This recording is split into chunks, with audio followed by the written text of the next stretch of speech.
This video is my reason about why Generation Z is in crisis mode.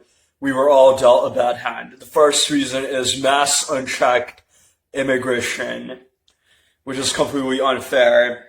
It decreases the value of labor and increases the likelihood of other workers who are foreigners being hired by employers due to desire for cheap labor.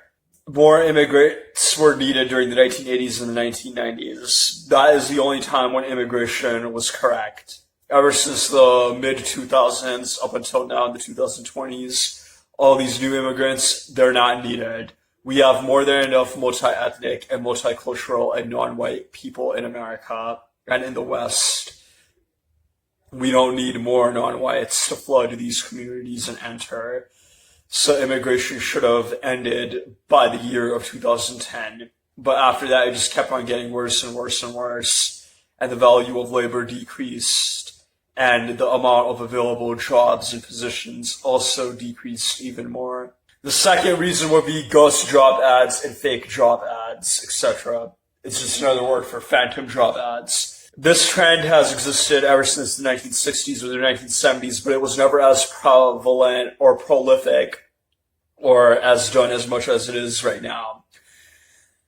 In the 2020s, these ghost job ads, these phantom job ads of fake job postings continue to happen relentlessly, and it's extremely frustrating to people that are looking for a job but can't get hired, and they waste their time filling out all these resumes and applications and doing all these applications but not getting a reply back. And if you get a reply back, then you won't get an interview. And if you get an interview, then it turns out that you're not going to get the job anyways. That interview was just formality, or it was just a fake interview that doesn't actually matter. Another reason why employers continue to do the ghost job ads, they want to keep milking the employee that they already have, so they want to convince that employee who's already working to continue working and continue to have a positive attitude and mindset, to have an optimistic belief, when the truth is that no one else is going to come as their coworker to be their friend, to remove their loneliness, to help them out with their job, to ease their burden and lessen their workload.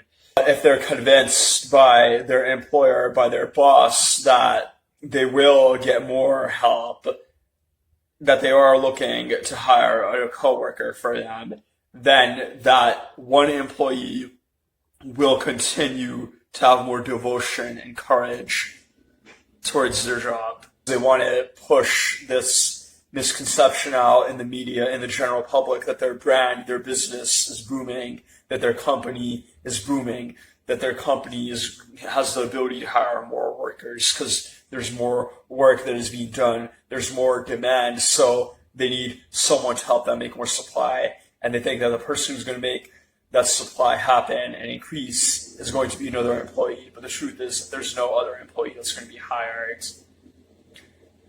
The last reason why these ghost job ads continue is because they have a desire to get a new, fresh batch of employees that can be replacements for this one employee once this one employee finally understands that the game is rigged against them, that there's no actual help arriving, that there will be no coworker to buddy up with them, to help them. Once they realize that, maybe that employee might feel like, okay, then I'm just quitting this fucking job. But then you're basically playing into the hands of that boss, because that boss, through those ghost job ads, this boss was able to get more replacements. They have a batch of fresh talent now. So these ghost job ads help them find another new slave that they can exploit. Reason number 3 for why this generation is in crisis mode is because of high inflation. The cost of living just keeps on going up. And in order to prove that, all you need to do is just compare the prices of certain items and objects, the bills, the mortgage you have to pay within the past few years. It just keeps on becoming a little bit more expensive. Reason number 4 is that there is too much access to unhealthy junk food, processed food, sweetened food.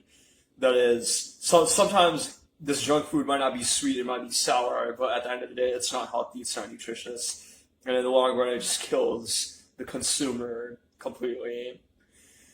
The thing is, it would be much easier to avoid if it was less prevalent, accessible, so easy to buy, and so easy to consume human beings are more likely to consume that type of food and those types of meals instead. And that makes you have an unhealthy body. They say health is wealth. If your body is healthy, then you will be truly happy. That way you can begin a base for your happiness and how you can be content in life, with life.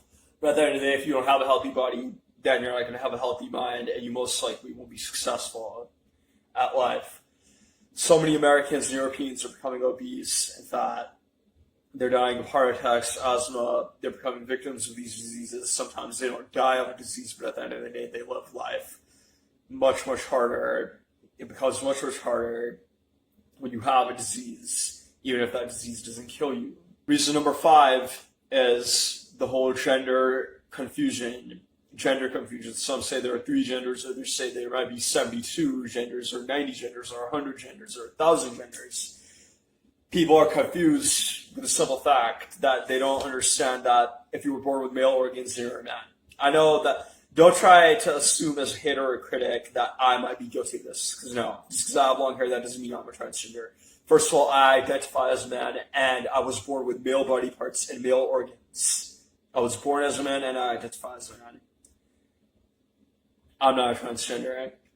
But there are clearly a lot of people that are becoming transgenders and have become transgenders in the past in America, Canada, and Europe. And from what I hear about, that happens in Mexico too. The rise of eunuchs and LGBTQ is not beneficial to society at all. It's just going to ruin things even more, right?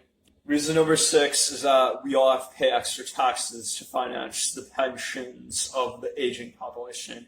There are more elderly in some countries than there are youth. But at the end of the day, all those elderly, they have pensions. All the senior citizens and retirees get pensions. How do you think the government is paying for that pension? The government isn't taking money out of their own pocket, out of the pockets of billionaires or of their own treasury or their own currency. No. They're being able to make these pensions work. They're paying for all these pensions by stripping the working population and the youth of their resources, by taxing the youth, by taxing young people that are working, by giving them more taxation so that then they can finance and cover all those pensions. And the fact that Generation Z and the millennials are both paying these pensions shows that they're not even being able to enjoy the money that they're making, and they're not making that much money to begin with. Reason number 7 would be extreme loneliness, depression, a lack of true long-lasting friendships or positive relationships. Compare that to a couple of decades ago. If you wanted entertainment that you wouldn't really have that much access to a phone or the internet or a cable device or TV, you would have to go outside of your home, sometimes in some cases outside of your neighborhood or outside of your town or district to get entertainment. You would have to go outside, so you would be forced to interact with people at that time. But now there's like a generation of people that have no social skills and thus no relationships. And when you have access to so much technology and internet and electronic devices, that you become content because you can create artificial identities and artificial relationships and fake relationships across the internet with random people, even though you're not meeting that person in real life. You're having a conversation with them by tapping on your keyboard or texting them. But that's not the same as a true relationship in real life. Something that's real will always be better than something that's artificial. A celebrity on the internet is not the same thing as being a celebrity in real life. Reason number 8 is the rise of AI, which is taking away more and more jobs, the tech jobs. The few jobs that are available to Generation Z, those jobs are being taken away by AI. Reason number 9 is targeted at the men. There's a lack of availability. There's a lack of available women to procreate with, to build relationships with, to date, to marry. So you can't even start a family with them now. This is not just bad for the men, but it's also bad for the women too. I'm almost done now. This will be quick.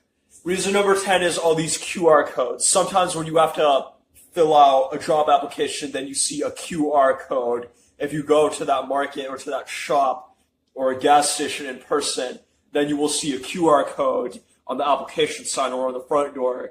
And they want the applicant to use their phone to scan this QR code. But sometimes, or a lot of times, it doesn't work. Like, it almost never works with my phone.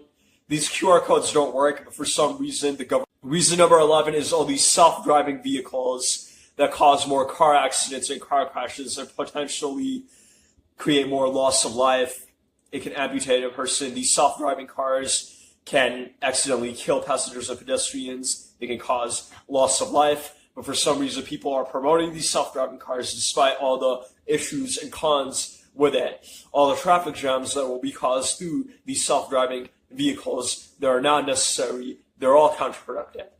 Reason number 12 is something that can be censored or possibly banned from the internet, but it's the mandate that starts with V and ends with E. It has to do with an injection. I don't think the mandates are a thing anymore, but they were a thing in the past from the years of 2021 until 2022.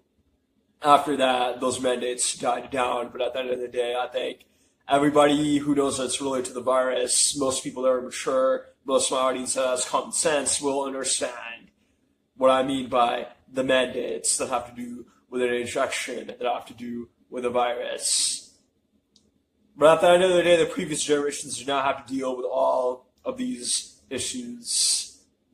Now my video is finished.